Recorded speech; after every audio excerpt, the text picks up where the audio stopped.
Do you really know exactly who you serve? Who you design your irresistible offers for?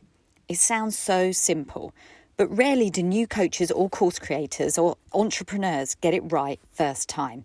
And the fact is that nailing your niche and truly understanding what motivates your prospective clients is perhaps the single biggest driver in creating a successful business.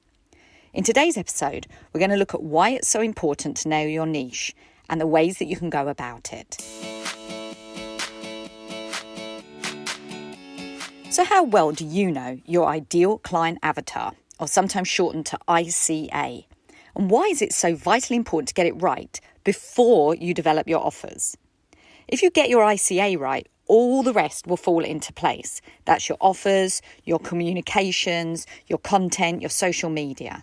All of it suddenly makes sense when you really understand what your prospective clients, your ideal client avatar, really cares about.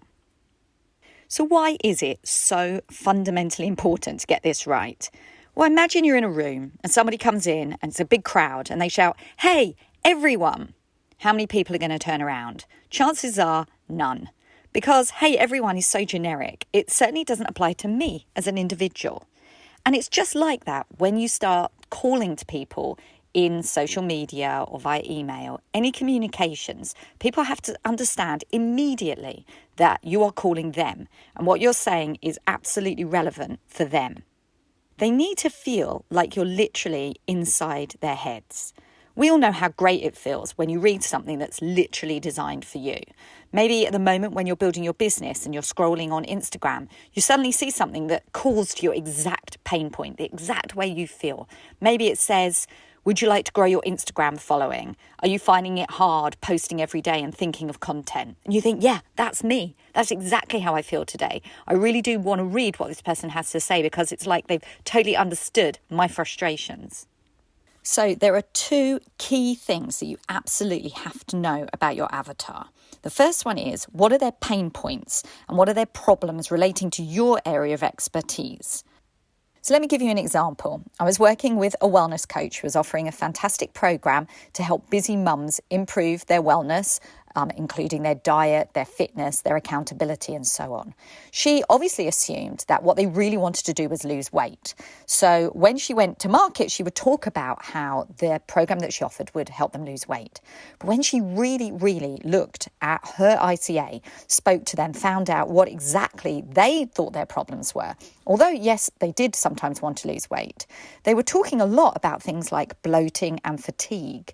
Now, once she knew that, she could use that language to talk to them and say, are you feeling bloated? Are you tired? Are you fatigued? How do you feel when you wake up in the morning? Have you got a fuzzy head? And people were leaning in and saying, yeah, that's exactly how I feel. And I'm exhausted by this. How can I make a change? And suddenly her program felt so much more relevant. Although the content wasn't significantly different, the way in which she approached it, so people understood what she offered, was really different. And it made all the difference to how she then went on and sold her program. So the other side of the coin to understanding their pain points and problems is to also understand what their needs, wants and desires are. What is it that they actually want to achieve? Like the example I just gave you. Is it that they want to lose weight, or is it that they really want more energy? Is it they really want clearer skin? What is it that your avatar really thinks they want to achieve? And also, bear in mind there is a difference between what they want and what they need. What they want is what they think the result should be. And what they need is what you know as the expert is something that actually would give them longer term benefits. So let's take the example that I've just spoken about the wellness coach. They might think that they want to lose weight. They might just think they want to fit into their jeans again.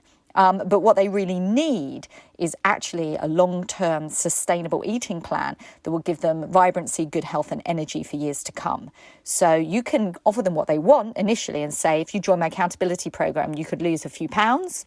But actually, when they get on your program, you're also able to deliver what they really need because you've spoken to them at length and you understand that there's more to it, that it's a deeper process. And this is where you're going to add phenomenal value as the expert because you're going to give them long-term tangible results that they can feel phenomenal about, and they can obviously tell lots of other people about your program and your offer via testimonials or word of mouth. So your business will continue to grow. And bear in mind that between the pain points and their needs and wants, this is where your offer exists. Your offer is the vehicle that takes them from point A, their pain points, to point B, which is what they want and what they need. And understanding your avatar and understanding their two positions, their point A and point B, is going to enable you to craft that offer so elegantly that sits between those, that people will see it as an irresistible offer. And when you do your research and you really do understand your avatar, it enables you to design your offer to meet their needs rather than the other way around. It's too frequent a mistake that people starting out will take an offer that they've conceived in their minds. They say, well, I'm going to do this program. And then they'll basically try and shoehorn that into an avatar they think fits, rather than really understand what their avatar wants and needs, what their avatar says are their problems, and then making sure that their offer is designed to solve that problem for them. And so underlying all of this is that you must get to know your avatar really, really well. And the next question that often comes up is, well, that's great, but how? How can I get to understand them and really get that level of insight that enables me to craft my offers brilliantly and create resonating content? Well, you have to dive into researching your ICA, and I'm going to give you a few tips and tricks about how you can do this really easily. First up, Facebook groups. Now, you must be familiar with Facebook groups, even if you're not using them for business. They're a phenomenal resource for community. Some of these groups are thousands of people in them. So we know that people do really identify with Facebook groups from an interest point level. People like to join groups where there are other people just like them, people that have the same problems, people that have the same desires, people that have the same interests. So the first thing you need to do is to go and find Facebook groups that are relevant to your niche, that are relevant to the sorts of people that you know will need what you're going to be offering. It's really simple to search for Facebook groups. Just use the sorts of words that are completely relevant to your expertise and niche and start looking around and seeing what groups exist. You can see how large they are. You may not want to join really, really small groups because they might not have enough people for you to research, but there are advantages in some more intimate groups. Again, there are some really, really big ones that are going to be incredibly valuable for you to be able to see exactly what people are talking about. So join a mix at first. Go in, have a look, and see which ones are really right for you and your area. Then I like to think of it, there are 5 steps to how you behave once you actually find your Facebook groups. So step number 1 is find, which we just talked about. Step number 2, join them. Now, when you join them, make a note somewhere. I like to use an Excel spreadsheet. Write down which Facebook groups you're joining. Perhaps record how large the group is and maybe the URL so you can click on that link and just go back into that group whenever you want. Because if you're anything like me, certainly if you're using Facebook for business, I think I'm a member of maybe 200 or 300 Facebook groups, and I probably only use 5 with any regularity. So that means that there's a massive number of Facebook groups I've joined that actually I've forgotten might be incredibly valuable for me and my business. And I might want to go in there more frequently. So start to record the ones that you know are going to be useful to you. Indeed, if you find they're not great when you get in there, you can unjoin. You don't have to belong to every single one. Just join the ones that are going to be incredibly valuable for gaining insight, and make a note so you know which ones you've joined and you've got the link. The next thing you do is listen and watch. When you get in there, start to follow along what people are talking about. Scroll down in the feed. Find out the sort of conversations people are having, how responsive people are in the group. Is it a thriving group with lots of conversation, or is it a bit of a cricket zone? Possibly not one that you'll want to spend much time in if that's the case. Just get a real sense of what people are talking about. And to my earlier point, what are their problems? What are their pain points? What is it that they desire? Try and, as you see what people are talking about, try and pinpoint the answers to some of those questions. And another really cool way that you can find out more about what people think about your area of expertise is to do some keyword research. Now, not everybody knows this, but inside your Facebook groups, towards the top on the right, you've got a little search bar, a little magnifying glass symbol. Now, you can type any word into that, and it will bring up wherever that word has come up in any conversations in that Facebook group. So let's say you wanted to see if people were talking about nutrition. You could type the word nutrition in the search bar, And suddenly all these conversations will come up where people are discussing nutrition. People might be discussing, all the different aspects that you have written for your course, and you'll be able to see what exactly they worry about. If you're in a group for healthy eating mums and you want to find out what mums say about nutrition and you put that word in, you're going to get all sorts of stuff coming up that might give you insight into what they really worry about and therefore how you can provide a solution to their problems. Test lots of different keywords. Really use your imagination. Type lots of different things in there and see what people are coming up with. You can even type things like problem generically, particularly if you're in a Facebook group where people are only talking about your area of expertise, to see what they're describing that their problems are. Now, the next stage of when you're in these Facebook groups is interact and give value. Start becoming a member of the community. If you see people talking about their problems and you know that you've got value to give it. Give it away for free, answer their questions, tell them how you made a transformation for yourself or for clients. Tell them anything that can help them in some way and give them value. Please don't think that you should be jumping into these Facebook groups with the purpose of selling. I've been asked several times, how do I get into the Facebook groups and sell my program or get people to join my coaching? How do I do that in the Facebook group? And let me be clear, we're talking today about ICA research. We're talking about an opportunity for you to learn more so you can craft your offers and all your communications around really understanding your avatar. We're not talking about jumping into Facebook groups and immediately posting that people could click on this link and buy your program, or people could book a discovery call with you. That isn't what your initial objective is when you join a Facebook group. It's really about learning as much as you possibly can and giving value. And you can ask questions. If you're not getting enough insight from the methods that I've just described, or you just want to become somebody in the group that really poses thought-provoking questions, make sure you ask them something that will give you some insight. Using polls is incredibly valuable. You can ask people to literally vote on which one's appropriate for them in their personal circumstance. Or you could ask people to just give you free-flow comments, like, what would you say your biggest problem is with X? Just keep it simple. And make sure that you reply to people when they do respond with comments. You reply to people for two reasons. Firstly, because it's the right thing to do. If people are going to make the effort to actually comment on your post, make sure that you reply, because it's about creating community and about creating relationships.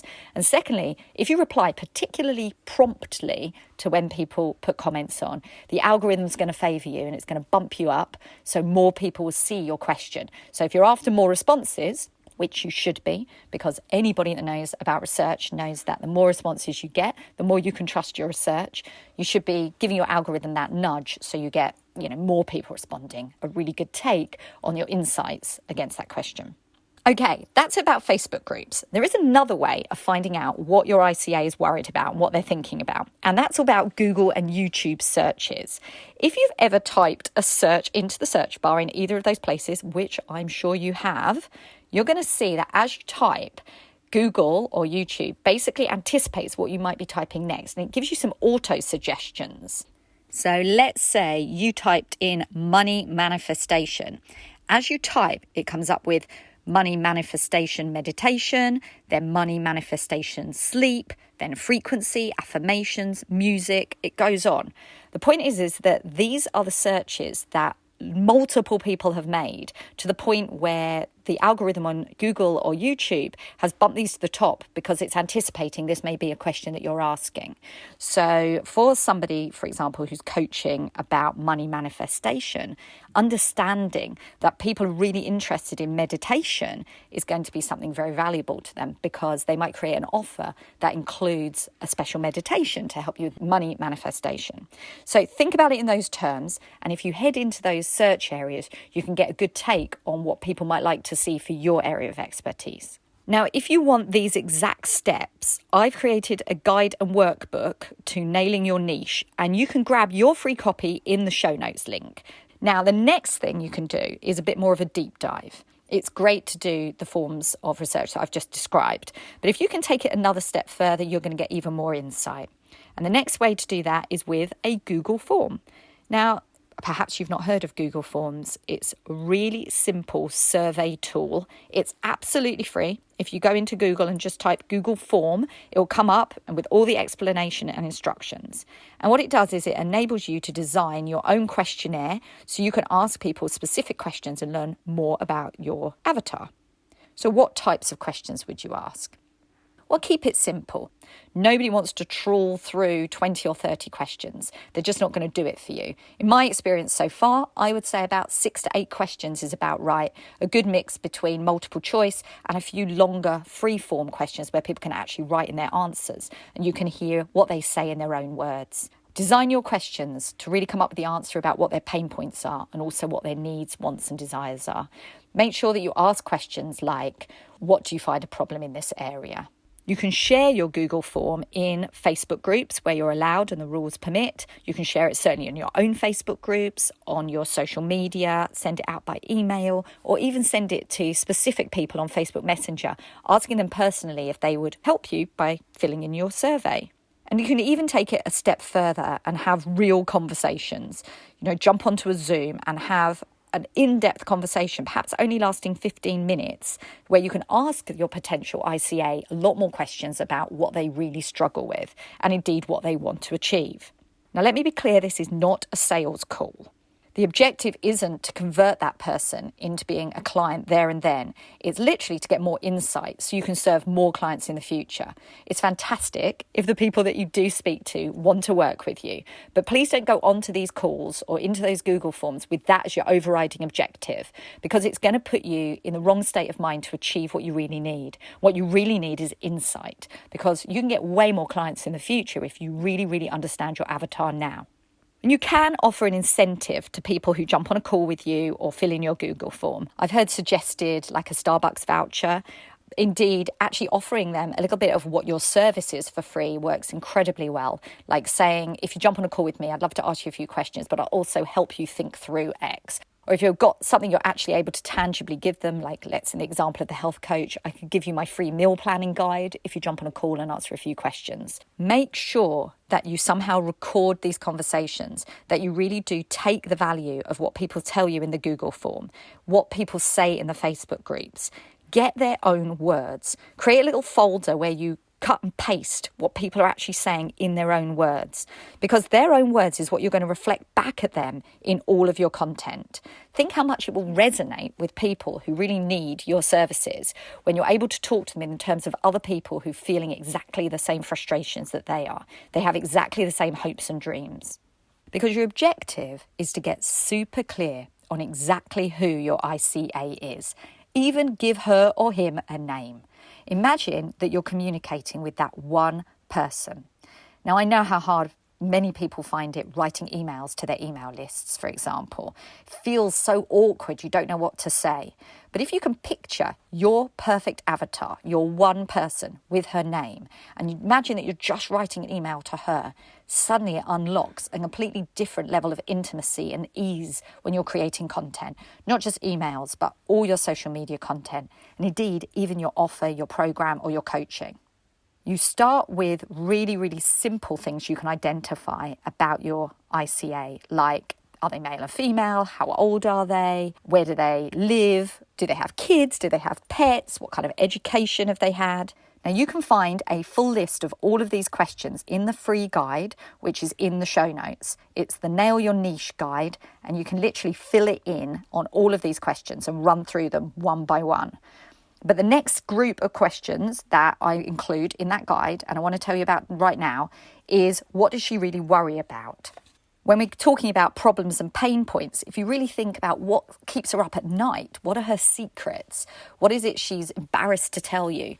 These are the sort of things that as you use your imagination and base it on the ICA research that you've done, you really start to get a beautiful character portrait of her. It makes you understand really what she needs to hear in order to create her transformation, whether that's the first point of contact with you via maybe a video you've made or an email, all the way through to her graduating your amazing program or amazing coaching. Whatever it is, knowing this stuff about her and really imagining her, bringing her to life is what's going to make all the difference. And of course, don't forget to really think about where she hangs out online, because that's where you're going to want to reach her.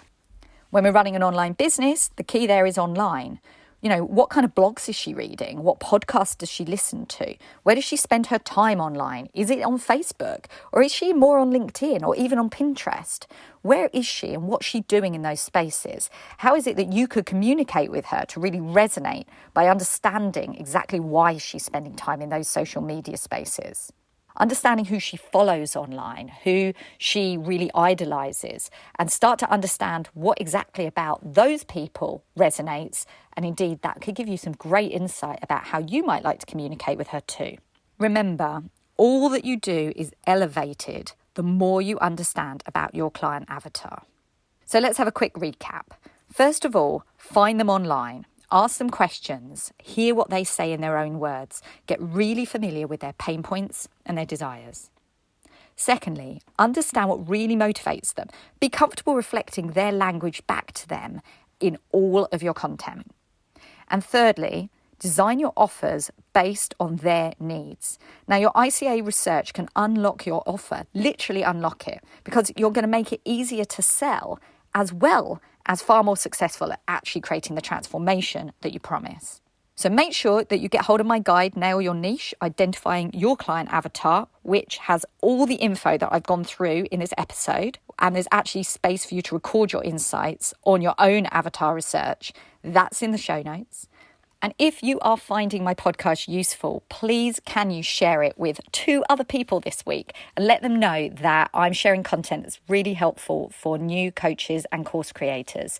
Please make sure that you're subscribed, of course. And if you'd like to jump into my DMs and let me know of any particular topic areas you'd like to hear me cover, I would love to hear from you. Have an action-filled week. Take care. Bye now.